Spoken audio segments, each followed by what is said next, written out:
Corona virus महामारी और फिर चीन के साथ सीमा विवाद के बाद देश भर में चीनी सामानों का बहिष्कार करने की मांग जोर शोर से उठ रही थी, लेकिन मंगलवार को तो सीमा पर हिंसक झड़प में 20 जवानों के शहीद होने की खबर आई।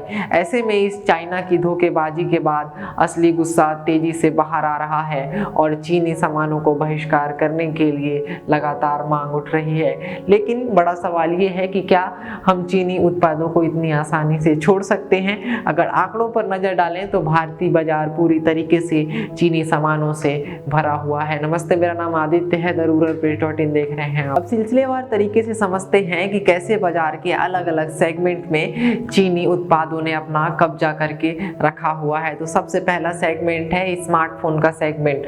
तो इसका भारतीय बाजारों में चीनी उत्पादकों का 72% का कब्जा है। देश में स्मार्टफोन बाजार के लगभग 2 लाख करोड़ रुपए का है, जिसमें चीन की हिस्सेदारी 72% की है।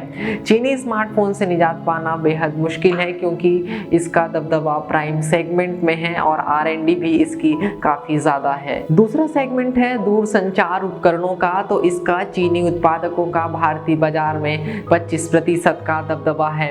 दूरसंचार उपकरणों का बाजार भारत में 12,000 करोड़ के लगभग का है, जिसमें चीनी उत्पादकों की जो हिस्सेदारी है वो 25% की है। चीनी दूरसंचार उपकरणों से निजात पाया जा सकता है, लेकिन यह हमारे लिए काफी महंगा पड़ेगा। टेलीकॉम कंपनियों के मुताबिक अगर वे अमेरिका या यूरोपीय देशों से दूरसंचार उपकरणों को खरीदती हैं तो उसकी लागत में 10 से 15% का इजाफा हो जाएगा और ये हमको काफी महंगा पड़ सकता है। अब बात करते हैं टेलीविजन यानी कि टीवी के बाजार की। तो इसका भारत में 45% का चीनी उत्पादकों का कब्जा है। भारत में टेलीविजन का बाजार 25,000 करोड़ रुपए का है। स्मार्ट टेलीविजन का बाजार में चीनी कंपनियों की हिस्सेदारी 42 से 45% की है और गैर स्मार्ट टेलीविजन के मार्केट में 7 से 9%। इस मार्केट के सेगमेंट में हम चीनी माल से निजात पा सकते हैं, लेकिन यह भी हमको काफी महंगा पड़ेगा क्योंकि गैर चीनी टेलीविजन अगर हम खरीदते हैं तो उसकी लागत 20 से 45% तक बढ़ जाएगी। अगला सेगमेंट है होम अप्लायंसेस का, यानी कि घर में उपयोग होने वाले उपकरणों का। तो इसका भी चीन के उपकरणों का भारत के बाजार में लगभग 12% का कब्जा है। देश में होम अप्लायंसेस का मार्केट की साइज जो है वो 50,000 करोड़ रुपए की है, जिसमें चीनी कंपनियों की हिस्सेदारी 10 से 12% है। इस सेगमेंट में हम आसानी से चीनी माल से निजात पा सकते हैं, लेकिन अगर कोई बड़ी चीनी कंपनी सस्ते उत्पादकों के साथ उतरती है तो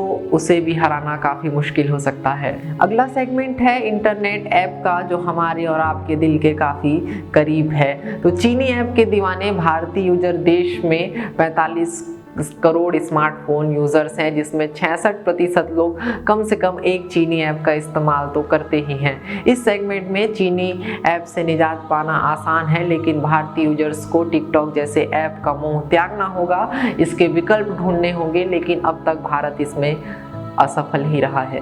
अगला सेगमेंट है फार्मा API का, यानी कि दवाइयों से जुड़ा हुआ बाजार। चीन का इस पर भारत के बाजार में 60% का कब्जा है। भारत में फार्मा API का मार्केट लगभग 15,000 करोड़ रुपए का है, जिसमें चीनी कंपनियों की हिस्सेदारी लगभग 60% की है। इस सेगमेंट में चीनी माल से निजात पाना बेहद कठिन होगा। अन्य स्रोत महंगे हैं और बड़ी केमिकल फैक्ट्रियों के आड़े में कई तरह की मुश्किलें आएंगी। चीन भारतीय बाजार को हब कहता है। हम में से अधिकतर भारतीय सुबह सोकर उठने से लेकर रात में सोने तक न जाने कितने चीन निर्मित सामानों का इस्तेमाल करते हैं। पिछले साल सामने आए एक आंकड़े के मुताबिक चीन का भारत को निर्यात $76 बिलियन तक पहुंच गया है। हमारे हर पर्व त्योहार पर चीनी सामानों की धमक होती है।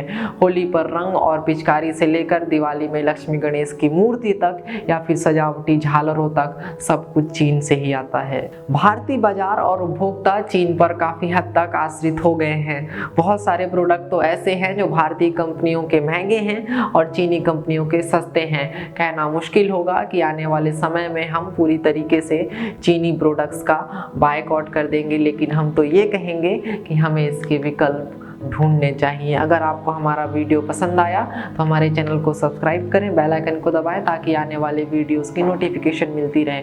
अगर आप हमारा वीडियो हमारे फेसबुक पेज या ट्विटर पेज पर देख रहे हैं तो उसे भी फॉलो और लाइक कर दें। शुक्रिया।